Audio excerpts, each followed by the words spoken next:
Boys and girls, this is the Undisputed Era. Adam Cole, Kyle O'Reilly, Roderick Strong, and you're listening to Going In Raw, baby.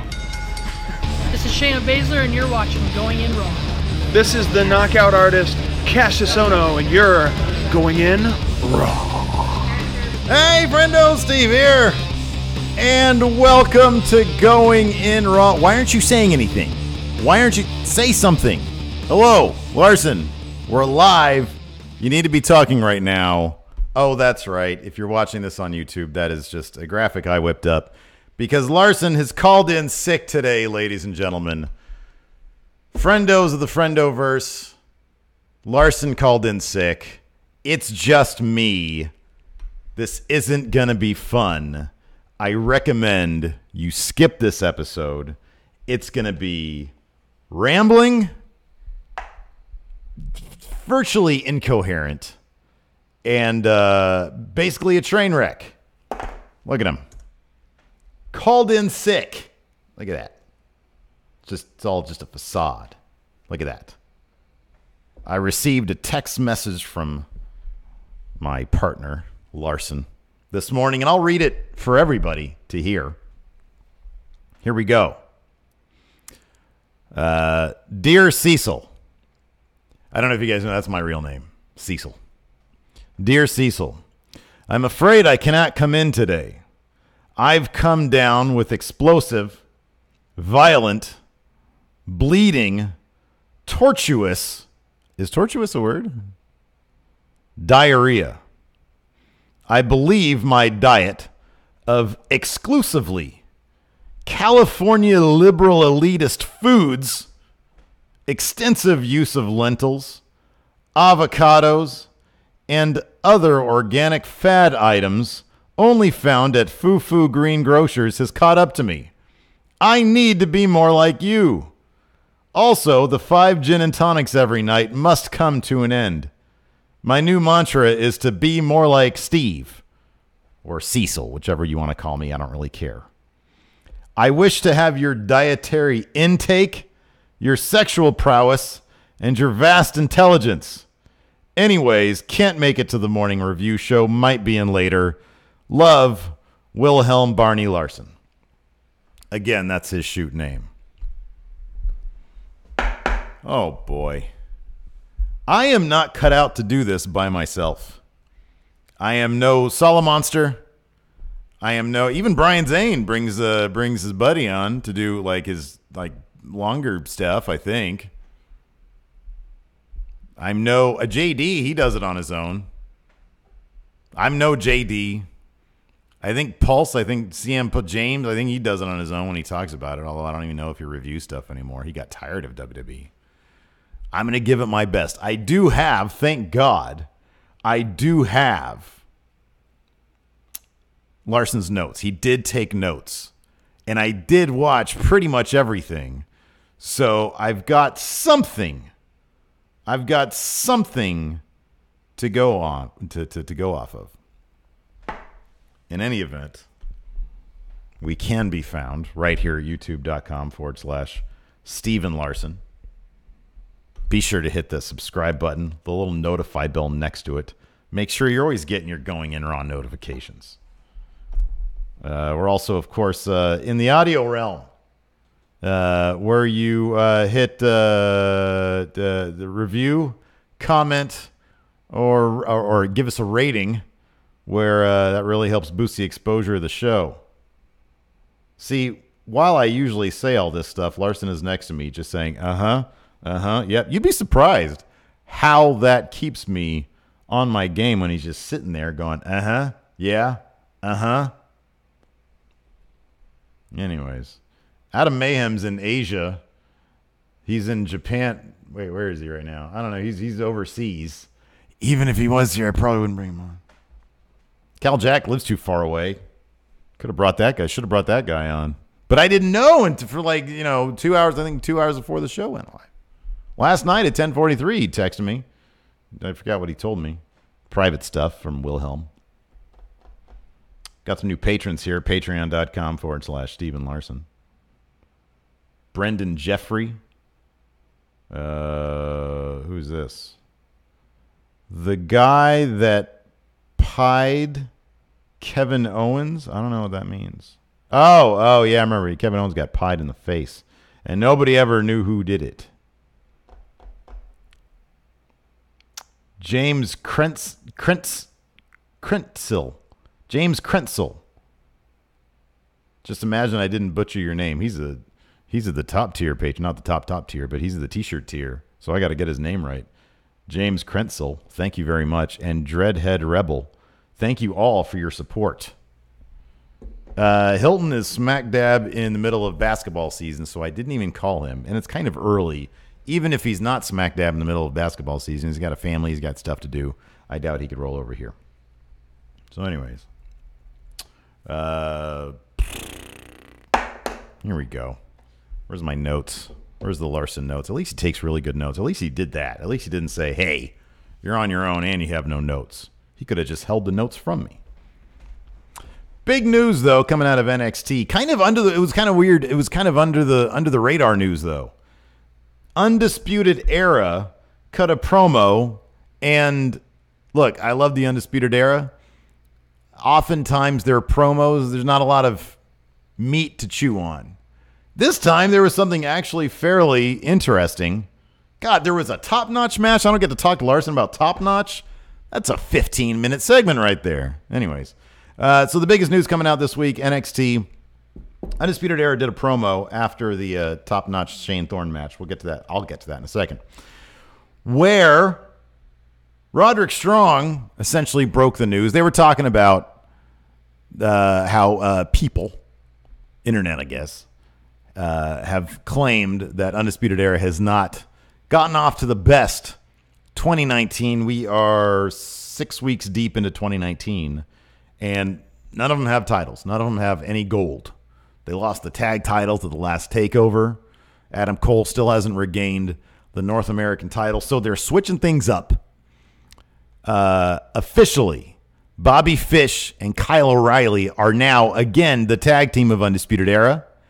Roderick Strong said this: that clears my path for singles gold. So my prediction is this: the Undisputed, they're sticking around for a while. I don't think they're getting called unless Vince goes rogue, which is entirely possible, and decides to just bring them all up when he wants to, which is probably how it happens anyways. I kind of think that Undisputed Era is, as we kind of have gotten a hint of since like Halftime Heat. I know some people thought that the end of TakeOver, the big brawl, the end of TakeOver could have been some sort of big sign-off for some of these key players in NXT right now: Aleister Black, Velveteen Dream, and the other one. Who else? Oh, Ricochet. But it feels like, at least in the case of Undisputed Era, I'm pretty, they're going to be sticking around a little while. I do believe that by the end of 2019, there will be a point where O'Reilly and Fish will have the tag titles. Roderick Strong is going to have the North American title, and Adam Cole is going to have the NXT title. I think they are vital to NXT. Does NXT need them? Maybe not. Does NXT need them to accomplish what might be a goal of Triple H's, of the WWE's, for NXT to continue to increase the popularity, to increase the exposure, the prominence of NXT? Do you need the Undisputed Era for that? Yes, you do. They're a foundational piece. They're a cornerstone. They're four terrific talents in one group that is the most over thing right now in WWE. So I think if you sort of let them take a step back and then a step forward, a couple steps forward again, I think that you'll get closer to accomplishing that goal. And they sort of laid it out. I kind of doubt that they would have laid out such a specific path last night if it wasn't in the books, if it wasn't something that they had planned out long-term storyline-wise over the next 3 takeovers or so. The Mania one, the Money in the Bank one, and then the SummerSlam one. I kind of feel like this is a very specific path that they've laid out, and they wouldn't have made such a splash with the announcement, or they wouldn't have spelled it out last night if that wasn't the case. So, I don't know. Larson, do you agree with me with that? There he is. Yeah, he agrees. All right, good. Anyways, but 205 Live, especially last night, was, I thought, a killer show. I thought that from front to end, from beginning to end, that was a killer show. The only one that I had kind of qualms with was NXT UK. They were in Phoenix. They did a taping in Phoenix. And I think when you're away from the UK crowd, you just kind of lose something. Nothing can beat the UK crowd. You can give them a mediocre show and they'll act like it's the Raw after Mania. And even the UK talent seemed a little bit on the sheepish side. Like everybody's promos were dialed down a little bit. Well, I think there was only one promo, and that was Toni Storm. It just felt like they were a little dialed back a little bit. I don't know. It needed more Zach Gibson. It needed a lot more. Actually, NXT UK is actually pretty good about putting on sort of, they'll put on these 7-minute matches and then have like some really, really funny, interesting promos. They actually, for as many people as they have, they actually do a pretty decent job of managing them, making sure everybody gets screen time. And I didn't feel that this week, so I thought that was kind of the weakest element. I did put up a poll on the Patreon. Overwhelmingly, everybody said out of 31 votes, NXT was best this week, followed by 205 Live and NXT UK, but it was pretty overwhelming for NXT. Anyways, the show, I'll start off with NXT. Kicked off with Dominik Dijakovic. When he goes to Maine, this was a question either here in the Patreon. I think it's in the Patreon. Somebody had a question, which name is he going to lose when he goes to main roster? I can guarantee you Vince McMahon is going to take one look at that last name, Dijakovic, and say there is no chance. What the hell kind of name is that? It's like when you brought that big Otis guy in. Dozovic? Dozov what? Dijako what? No, get rid of it. Call him Dominic. No, call him Dom. His name's going to be Dom when he goes to main roster. Anyways, he took on Shane Thorne, previously of TM61, the Mighty. He's now without a partner. Nick Miller, a couple of months ago, I think he asked Thorne was granted his release to be with his family or something like that. Splitting up a great tag team that never, ever got what they really, really deserved in NXT. A proper push, a proper run, contendership, and the NXT tag titles. So now Shane Thorne is partnerless, and I really hope the best for him. But it doesn't look great off the bat. He had a match against Top Notch, and I'll say this, Dominik Dijakovic, his music, I really love his music. It sounds like a Tool track, just without the Maynard singing. Anyways, this was fun. It makes me nervous as hell when Dominik Dijakovic does there's one spot where they're up there on like the second rope on the turnbuckle or whatever. And no, they're on the top. And I think they were setting up for, I don't know, superplex or something. And Dijakovic just sort of did a flip out of it to the floor. And dude, I know that's sort of his thing. Like they say he's, he looks like a heavyweight. Obviously he's a super tall guy, but he can do moves like a cruiserweight. Here's the thing about that though. He's not the most graceful guy. He can do these things, but it looks like he's going to explode either his knees or we're going to get like a Sid situation. The crowd was really into him though. I think because he did that stuff. He did that, and then he did a corkscrew plancha to the outside on Shane Thorne, which was very impressive. But again, he looks like he's going to shatter. He looks like he's going to break into a million pieces. Gets Shane Thorne back into the ring. Feast your eyes, which is that sort of knee to the eyes thing. Got the pin on Shane Thorne. So he moves on in the rankings. He's now on the move, on the way up. So good for him. Anyways. Oh, yeah. Happy Valentine. Man, what an appropriate Valentine's Day. all by myself. Don't wanna be all by myself. Anyways, Lacey got me a latest Pro Wrestling Illustrated magazine for Valentine's Day and a gift card to the movies. She's a killer wife, man. She's just the best. Anyways, let's see here. After that, we had the Undisputed Era promo. After that, we had an Io Shirai interview where she was asked her thoughts about getting the pin on the champion Shayna Baszler last week. They brought Kairi Sane in for her thoughts, and they're both pretty high on the idea that Io Shirai is going to be going after that title. And then Bianca Belair steps in and says, look, I have no problem with either one of you, but I was close to pinning Shayna Baszler. I'm going to be the one going after that title. So take a number. We'll see how that resolves itself. Look, man, that's great and everything. Can we hit the fast forward button and get to Io Shirai going after that title for reals? Come on now. Let's just get there. That's going to be a killer takeover match, Io Shirai versus Shayna Baszler. After that, we had Humberto Carrillo and making his TV debut, Stacy Irvin Jr. versus the Street Profits. This was a lot of fun. We got to see Stacy Irvin Jr. Is it Jr.? Or they just call him? I thought it was Stacy Irvin Jr. Larson's notes here just says Stacy Irvin. I was lucky enough when they sent me to the Performance Center, again by myself, and for the 2K stuff, for the interview stuff.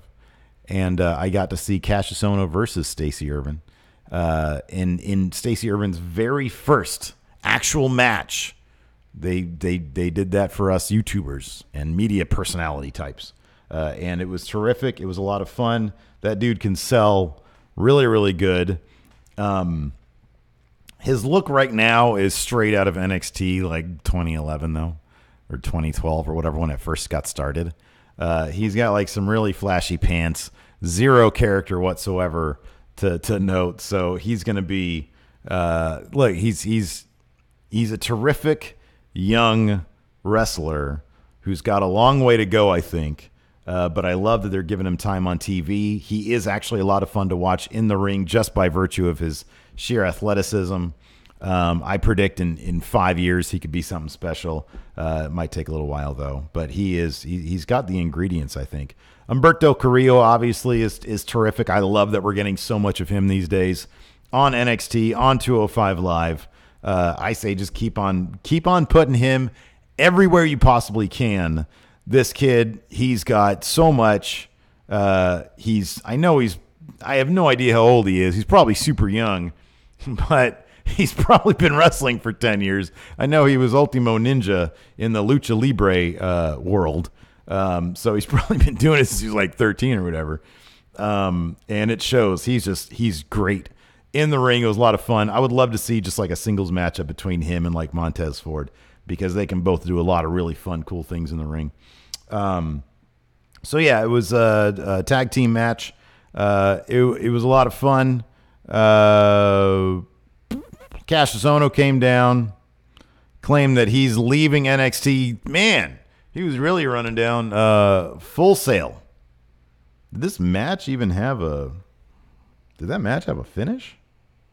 I didn't even. I watched it, but I don't know if he just came out and interrupted the match. Maybe. In any event, Cassius Ohno comes down, says he's leaving NXT. He says he's so tired of Full Sail, tired of the crowds, tired of them thinking they know everything. Basically calling Full Sail a bunch of smarks. It was kind of rude. But he said he's leaving NXT. He's tired of it. He's been here for 2 years. He said it's crap. And then Keith Lee comes down, just decks him with an elbow. And then Keith Lee cuts a promo, and he says, oh, yeah, they did win. Okay. Oh, that's right. This happened first. So those guys come to, yeah, Cassius Ohno does his thing, and then that's right. Okay, that makes sense. And then, yeah, so Keith Lee comes in. He has a promo. He says, let's keep this show going. And then Street Profits come down. Cassius Ohno's laying there. And Montez Ford, during their entrance, gets down next to Cassius Ohno and starts having like a sort of a seizure type thing. So that was funny. They get in. They have a match. Fun match. Street Profits won. Oh, that's right. The Super Blockbuster. Oh, man, that was killer. Woo. There was one bit where Angelo Dawkins has a takedown on Stacey Irvin, and Irvin sells it. Man, it looked like he got killed with his bump.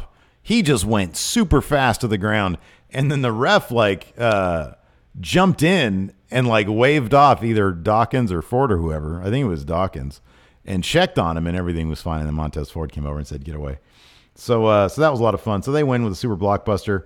Street Profits delivered a pretty decent promo. They said, hey, you know what? Our time here in NXT, it's been like a roller coaster. There have been ups and there have been downs, but like all roller coasters, it's been a lot of fun. They call out the War Raiders because they finally won a title shot. Instead, the European Union, Marcel Bartel and Fabian Eichner come down. They get in their faces. Then Oni Lorcan and Danny Burch, they come down. They get in everybody's faces. Then the War Raiders come down to the ramp with their titles. They've got microphones. They tell everybody there. Noticeably absent, by the way, Forgotten Sons. That was a bummer. And the Metro Brothers. Want to see more of them. They need to be on TV more than once a year. But yeah, War Raiders come down. They say, all right, if you guys want a piece of us, bring the fight. They start heading to the ring. Undisputed Era attack from behind. And then it's just a big scrum. War Raiders lay out everybody. So that's your tag team division right there. Where's the Forgotten Sons? Come on now. Probably not going to see them in tag title contention for a little while. After that, we had Taynara Conti versus Aaliyah. At some point, is she going to be like the longest? Who is the longest reigning roster member of NXT? When Triple H talks about people being in NXT for an entire career, like until they retire, is he referring specifically to Aaliyah? In the event, Taynara Conti versus Aaliyah. Match was what it was. At some point, Vanessa Bourne came to ringside. I did not know her nickname was The Vision. I always forget that because she's not really on TV that often. But she shows up, and you only see her sort of from behind. I didn't really notice, and it was like a long shot. I didn't really notice who it was. But then all of a sudden, Mauro or Nigel yells, "Oh, The Vision is at ringside!" And all I could think of is the Avengers character.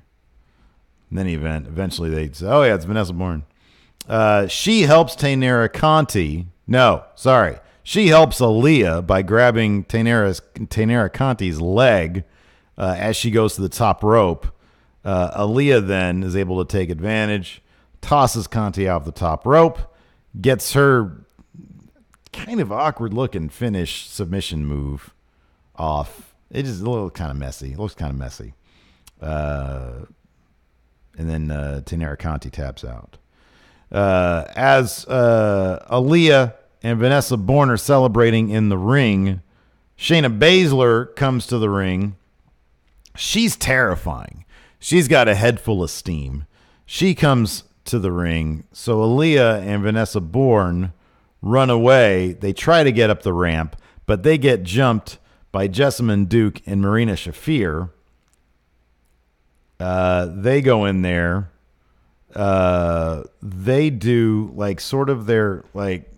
Shafir picks up Vanessa Bourne. No, Aaliyah, I guess. Yeah, that makes sense. Or Vanessa Bourne. I don't know. One of them into sort of like a torture rack position, flips her over, and then Jessamine Duke hits her with a big leg kick thing. And then Shayna lays out Taynara Conti. Then Shayna Baszler cuts a quick promo, says, we're scary. You should be scared of us. After that, we had a Velveteen Dream video package where he was just doing what you guys know exactly what this is. It's Velveteen Dream. Lots of purple smoke happening. Highlights. Him speaking in sort of riddles, kind of. I think he said the word pressure a couple times. Velveteen Dream. And then we had our main event. Ricochet versus Adam Cole. I was surprised. I figured they'd give this like 25 minutes. They gave it like 15. Heck of a match, though. Adam Cole was focusing on, for the majority of this match, Ricochet's knee. He had it wrapped around the pole. At one point, Cole kicked Ricochet up top rope, who then had his leg caught in the rope. Cole just starts working that over. Ricochet is eventually able to power through, though. Hits a one-legged senton on Adam Cole's legs. That looked brutal. And then Ricochet picks up the win with Vertigo. And a clean win, for Ricochet. I didn't know how this was going to go. I kind of figured that it would be a scrub finish. But I don't know. I do think that this is going to eventually, I don't know. Maybe Ricochet is going to get called up. I don't know. I don't know they're going to figure out this title situation. I don't know. Anyways, Undisputed Era hits the ring. They attack Ricochet. Aleister Black hits the ring. He gets hit with an end of heartache from Roderick Strong. Undisputed Era stands tall at the end of this episode of NXT.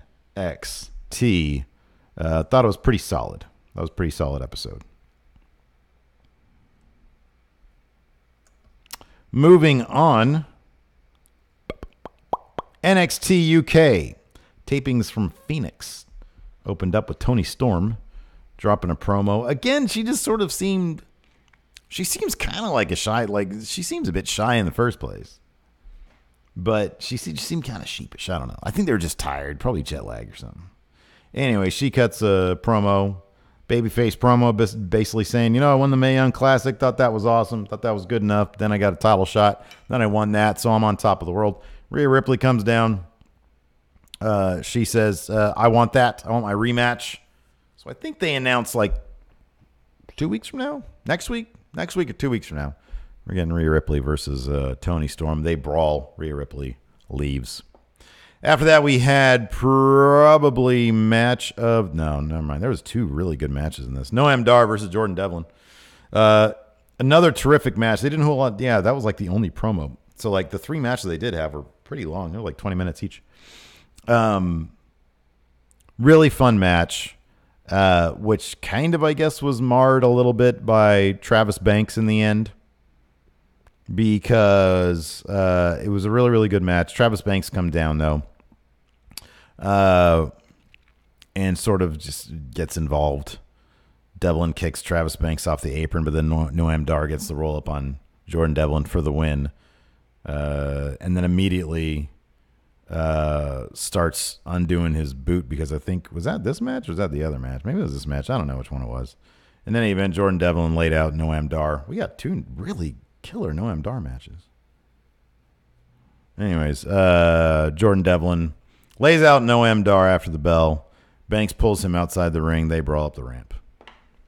Good feud, which will continue hopefully to the next, whatever their next takeover is. After that, we had Jinny versus NXT's Mia Yim. Another really, really good match. Jinny ended up picking up the win, but it was a dirty win. She had her feet on the ropes. I like how they did this one. It didn't make able to very sneakily get her feet up on the ropes. It actually made sense this time. Yeah. Wolfgang versus Pete Dunne. Killer match. Larson must have been really into this because there's one line here in the notes. Dunn catches the Howling into an armbar with broken fingers. It was a really, really good match, though. It was a killer match. And I love that Gallows theme song. Yeah. I mean, the matches were really good. I just expect a lot of the and NXT UK, it's a lot of it just has to do with like the little things that make it so distinctive. They film things in a very specific way, NXT UK, with all like the weird focus stuff, and they'll like do interviews in just the most random places.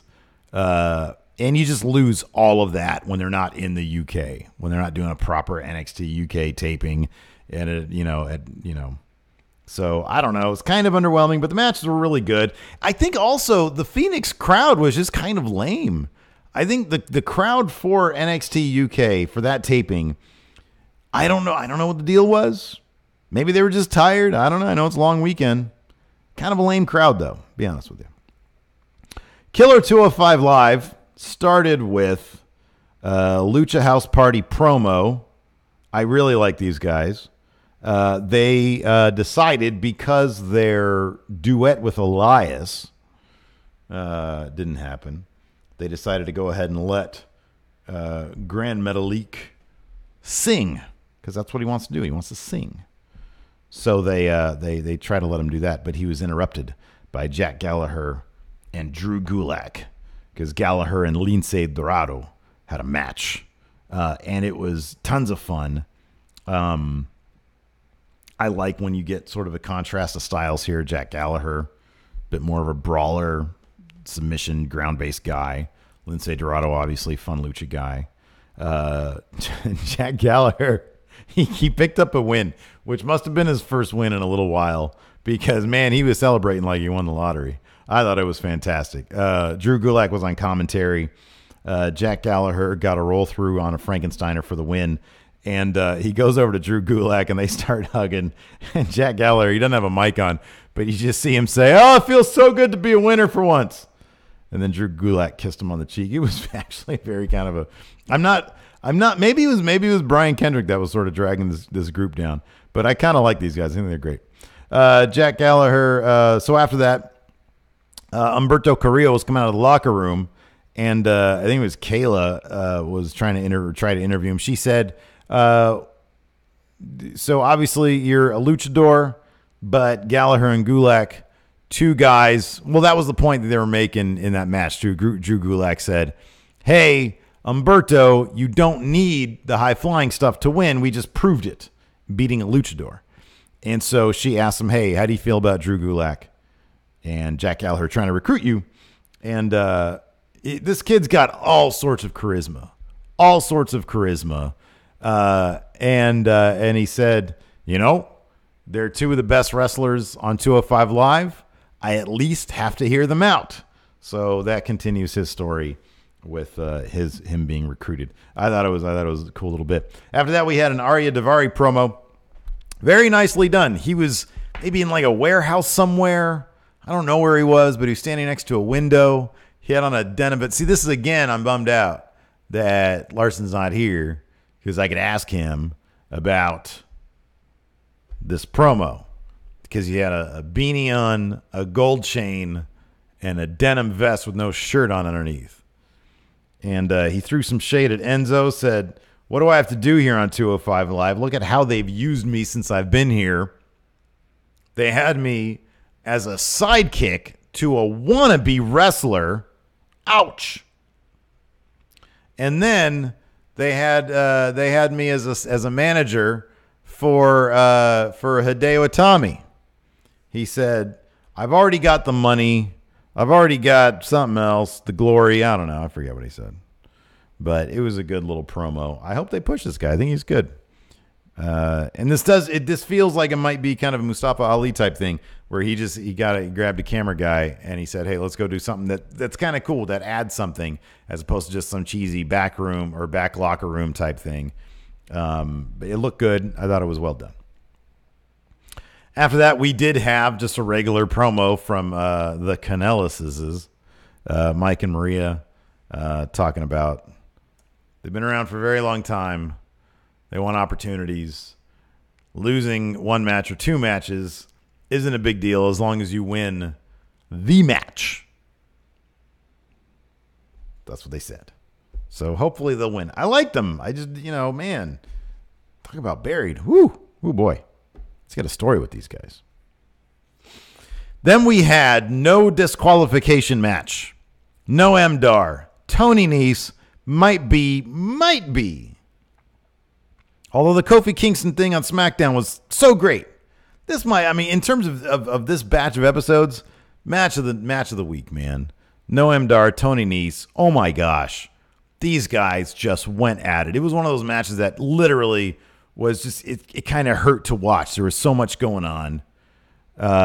They did a spot early on where No MDAR put Tony Nese's hand in through the turnbuckle. I think Randy Orton did this to like Jeff Hardy before or something like that. I forget who it was. Put his hand, maybe it was Pete Dunne, I don't know. Put his hands in and he started like bending the hand back. That was great. Tony Nese got backdropped onto a pile of chairs. They brought out everything for this. Noam Dar working over Tony Nese's left leg. Tony Nese hits a pump handle driver onto a chair. Noam Dar puts on the Fujiwara armbar with a chair. That was good. There was a great tweet from Noam Dar too. He said, "You can take a guy out of ICW. ... ICW, of course, known for brutal matches." Let's see here. Noam Dar has Tony Nese in an armbar at ringside. Tony Nese powers him up, power bombs him through an announce table. Tony Nese breaks up an ankle lock with a steel chair. Oh, that's right. He was sort of off the apron, reached down, grabbed a chair, broke up an ankle lock. Both these guys is working over each other's ankles left and right. Tony Nese hits Dar in the kneecap with a chair, which looked flush. I know they're professionals. It was, probably not, but man, it looked really great. And then Tony Nese hits running knees through barricade. This barricade shattered. I have never seen a barricade spot like this before, where the padding on the barricade came off, and so Tony Nese and Noam Dar were just laying there in just metal barricade. That looked brutal. Noam Dar was out. Tony Nese rolls him back into the ring, gets the win. Wow. Killer match, man. Just a brutal match. That crowd was into it also. So that was awesome. After that, we had a Cruiserweight title contract signing. This was backstage. Buddy Murphy and Akira Tozawa, Drake Maverick were all there. They had the table contract out. Buddy Murphy going over his credentials, saying last time it was a fatal four-way, all the best of 205 Live. None of them could stop me. What makes you think you can stop me? Akira Tozawa says, "You think you're unstoppable. So did the king of the cruiserweights, Neville. And I beat him and I took his title from him. I'm going to do the same thing to you." And then he did a big old smile and said, "I'll see you on Sunday." So, killer episode. I thought 205 Live was terrific this week. I watched it Tuesday night. And, oh boy, it was good. It was really good stuff. Credit to Larson, to Wilhelm for the notes. Much appreciated. I will now open the floor to questions. First up, some super chats. Tyler Riot, our NASCAR expert. Can't do the stream today. Ant just passed. My condolences to Tyler Riot. That sucks. Sorry to hear that. Ryan Lambert, speculation. Larson had too much Valentine's Day sex and is in recovery.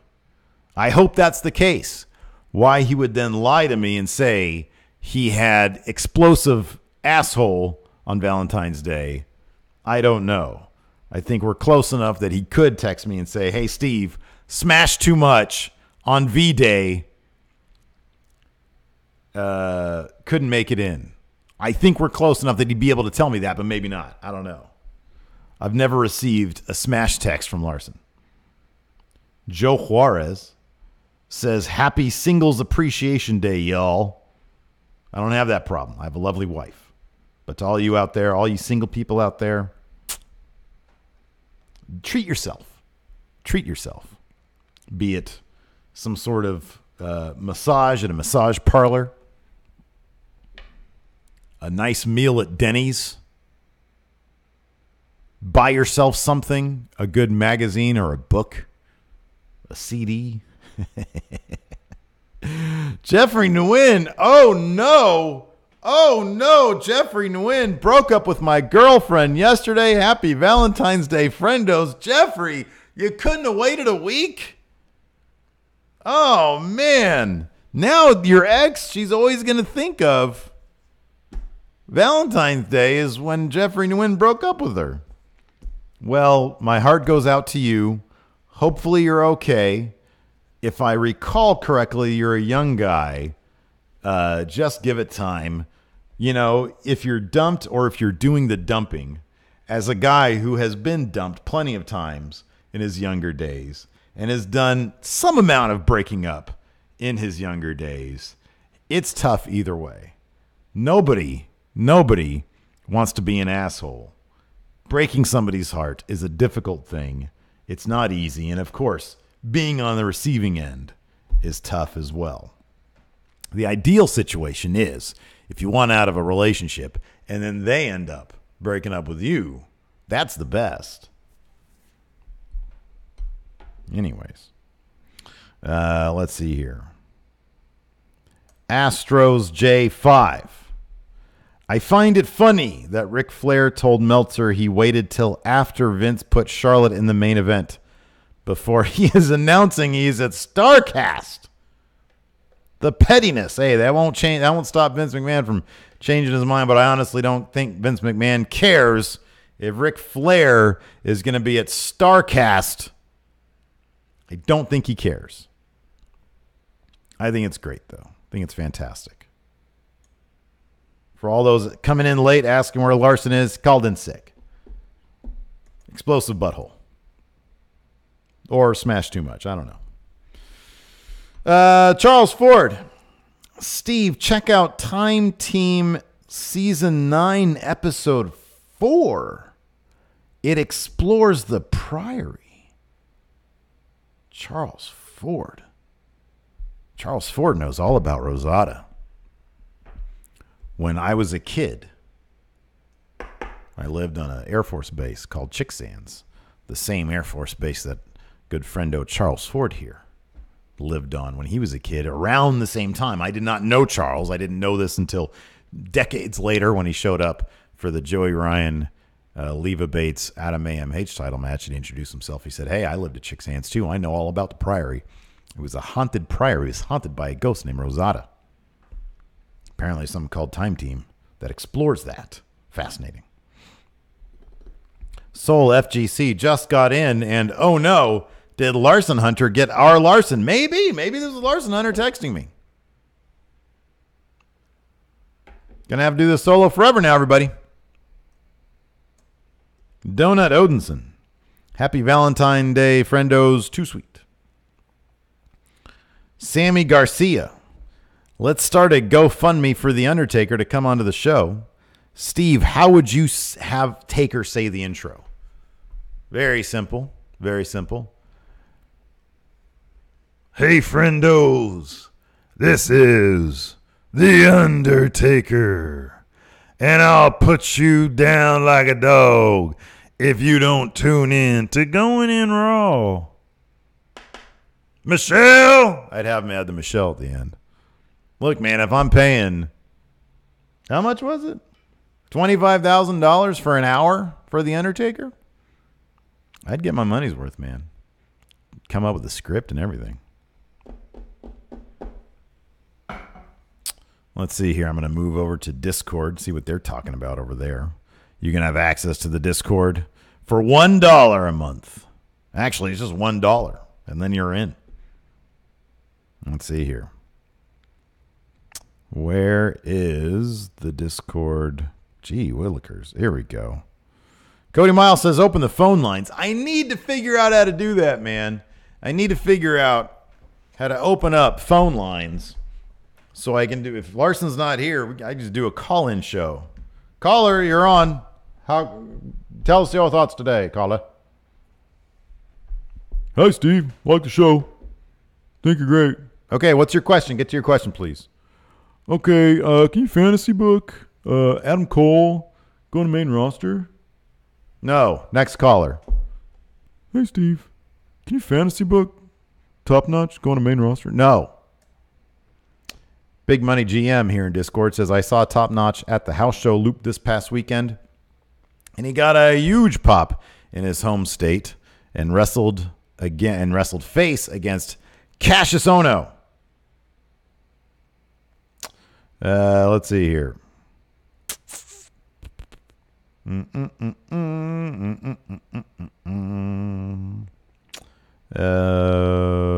RJ Meltzer, how much does it suck to do it by yourself? I mean, there are worse things in life, but it's not nearly as fun. Alex C. Should Tozawa super kick Murphy with Murphy's own foot? Yes, he should. That was a great spot during that match. Obi-Wan Jabroni. Nothing sounds sadder than saying a nice meal at Denny's. That was a joke.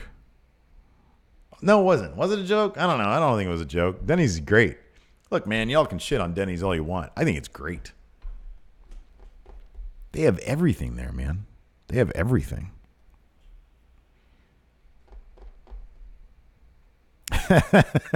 Alex C. agrees. That impression of fan calls was spot on. Be like Matt Chat. Hey, Steve. Can you fantasy book? No, I got a fantasy book. Let's see. I'm going to head over to the Patreon now. There's questions on the Patreon as well. Although I've got 45 minutes in. I literally could just stop it now. But I'm not going to. I'm going to keep on going. It might be a 2-hour podcast today. I still have to do a post show too. Anti-Homelanian. Will Dominic Dijakovic lose his first or last name in the main roster? Oh, we got a new patron too. Craig Mullings. Hopefully you're watching, Craig. Appreciate that. Showing some support here for Solo Steve at the helm. Yeah, I mentioned that at the head of the show, Auntie. Will Dominic Dijakovic lose his first or last name? They're dropping that last name. That's a given. That's a guarantee. That is a guarantee, man. Wolfpack for life. No idea if this link will even work, but thoughts. That sounds like you're just sending me a virus, man. Somebody hacked Wolfpack for life. I'm not opening that up. Does it do a preview? Doesn't even do a preview. Let's see here. Eric Blaha, the base hit king. Hey, friendos, who's going to be the bigger competition for the established brand? XFL or AEW? So if is XFL going to be bigger competition to the end? No, XFL will be no competition for the NFL. Zero. All Elite has already proven itself to be competitive in this fact. Wrestlers are now getting paid more by WWE. Wrestlers are now being asked to sign extensions by WWE. WWE has had to, and granted, they have plenty of money, so I don't think it's a problem for them. They have been able, or they have been, All Elite has been able to force WWE to spend more money. I guarantee you, nobody playing for the XFL is doing so even though they could be playing in the NFL. That doesn't exist. There's nobody at the highest level of XFL is still lower than the lowest level of the NFL. That's a fact. By tenfold, by 100-fold. That's a fact. So AEW is definitely bigger competition relative to what XFL is to NFL. I'm not going to say AEW is competition in that they could potentially put WWE out of business. That will never happen. That won't happen. Not in my lifetime, not in yours. But they have competitive salaries, and that's kind of that I consider that competitive. Let's see here. Samuel Deveson, early picks for Money in the Bank. He says he hopes it's Kofi and Ember if she's back by then. I would love to see the New Day have that Money in the Bank briefcase. 100%. I think Ember Moon is terrific as well. I think those are two good picks. Do I see them happening? I think it's too early to tell. I could see Miz having Money in the Bank. Cashing in on Daniel Bryan, maybe. Yeah. I could see Braun Strowman, then putting it back on him. That'd be a bad idea. Let's see here. Greg Morris. What would you rather see? Becky versus Seth to see who's the man, or Candice versus Ciampa for basically Gargano's figurative soul. So for custody, best friend versus husband, Candice versus Ciampa. I want to see that. Be honest with you. Candice versus... Where the hell is Candice LeRae? Where is she? We saw Taynara Conti, Vanessa Bourne, and Aaliyah last night on NXT. Why? When Candice LeRae is sitting on the sidelines, why are we getting them and not Candice LeRae? Why? Tell me why. At least then it would have been interesting for Shayna Baszler to try to run off Candice LeRae. Candice LeRae ain't running nowhere. She ain't running from anybody. I would love to see that. Candice versus Ciampa. Yeah, give me that. Takeover main event. Candice wins NXT Championship. Why not? Excellence of Flexecution. Adam Cole said Undisputed Era will have all the gold NXT has to offer. So which woman joins them and wins the women's title? I don't know.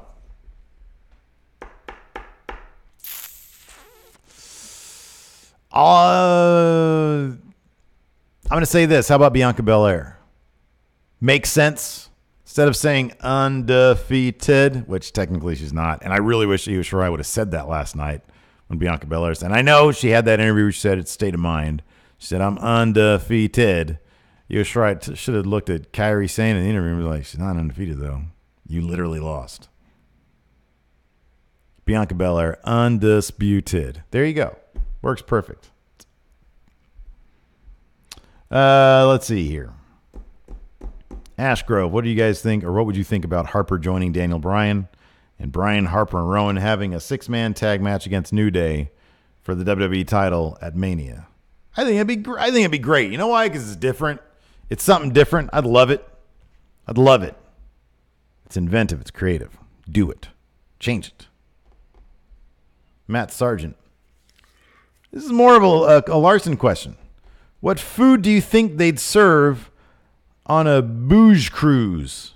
That is, if Eric Bugenhagen had a cruise, what food would they serve on the cruise? I feel like Larson would have a really good answer for that.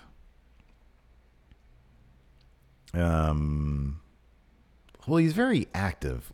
So you can't have anything too heavy. What's a very metal food? I don't know. I don't know about that. Let's see here. Stevie Bradley. Power rank Larson subs for the next time he has an explosive asshole. Well, it would be Karen, but she already defected to the Married Marks podcast. She already did her All Elite Wrestling switcheroo. She defected. Although I think she's here in the chat serving as moderator. Apparently she's above podcast brand. And she says jalapeno poppers. There's some good answers here. No, Big E Never Kelly 88 asked, did Big E ever answer the question about the sausage? No, but we had lots and lots of people saying, hey, I work at...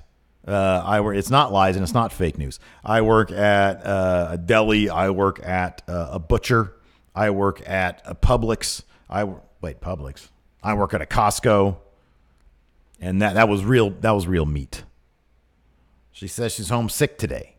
Karen could have Skyped her in. Everybody's sick apparently. Man, oh man. Let's see here. Going back to the super chats. Jason Camacho. No Larson. So new segment, Sexy Time with Steve here. Nobody wants to see that. Jeffrey Nguyen. Do Vince, the heartbroken Jeffrey Nguyen. Do Vince coming up with an idea to change it to Dijak like it's an original thought. That name. Dominic Jack. I can't even pronounce it. How about this? How about this? Dijakovic instead of Dija. I like the die part. Yeah, but you can't just have him called. You can't just have him be called Donovan Die. How about Jack? Donovan Die Jack. And then you change his first name too. How about something simple like Chris? Well, that's just his real name, Vince. That's why I'm a genius. Let's see here. The Cult of False Realities. If NXT made a women's Dusty Classic, who should it be named after? Who should be in it? And who would win it? Well, Io Shirai and Kairi Sane would win it. That's a no-brainer. Obviously, you'd have the MMA horsewomen, Marina Shafir, Jessamine Duke, but they'd bow out in the first round. Bianca Belair and a heel Candice LeRae as a tag team, perhaps. No, but Bianca's a good guy now.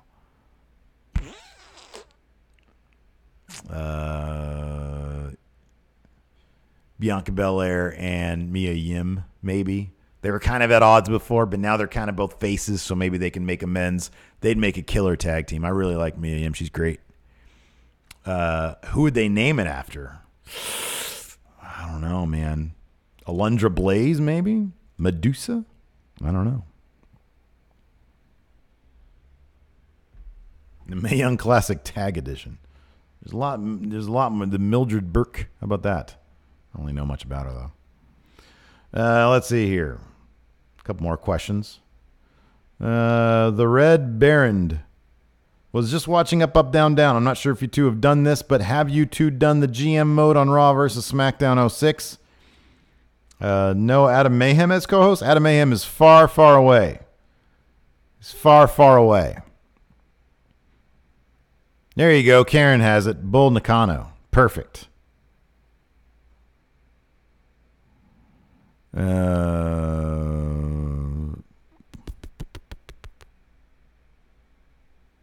need to educate myself more on old school women's wrestling, man. Vanessa Bourne and Aaliyah, they bow out in the first round too. Let's see here. Not doing that. Let's see here. Nope. All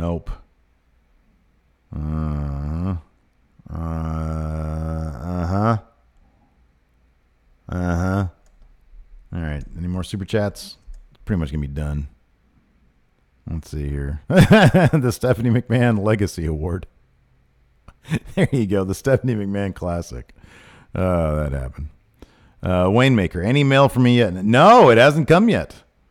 I don't know where the holdup is, but no. All right. Well, that's it. That's it for the show. Larson, what'd you think about today's show?